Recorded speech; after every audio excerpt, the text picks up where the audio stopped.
sa bahay ng mga duwende. At Okay ng po. at ng mga espiritu. Okay. So tahimik lang kayo pag may nakita kayong dumaan, huwag kayong tatakbo, lalo kayo mahuhulin.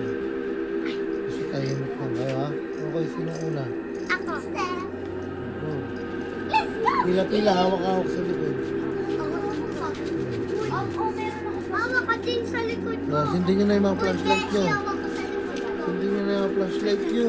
Kapit ka kay Gwen. Dali na. Bilisan mo lang na. Kapit ka kay Gwen.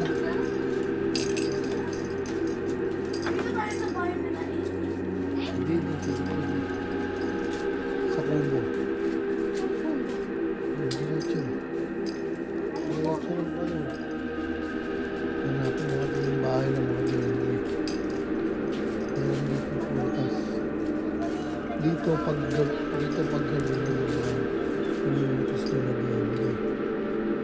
Ayan, hanapin natin. Sino makakit ng kulay? Uy, ito na kulay black. Saan? Sino? Iyon. Gumanda yun yung sleep. Saan? Ha? Uy! Wala nga si Dada lang yun eh. Si Dada lang yun. Baliw ka. Anong ba? Tara na. Ako na step ko. Step ko. Ganda. Saan tayo? Okay, i-interview natin. Saan tayo sa taas? Let's go!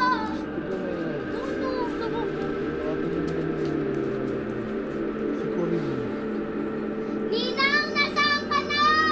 Magpakita ka na!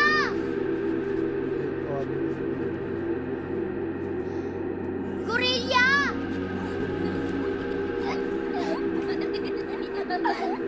Gorilla! Gorilla!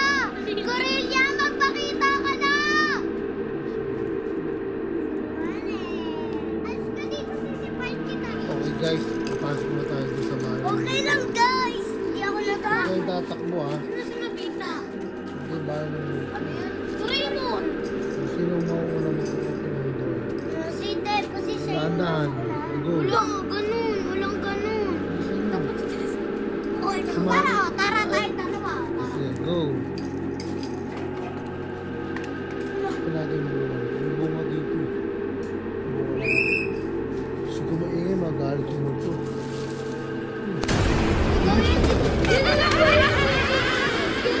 Ha? Ano yun? Iwan ko.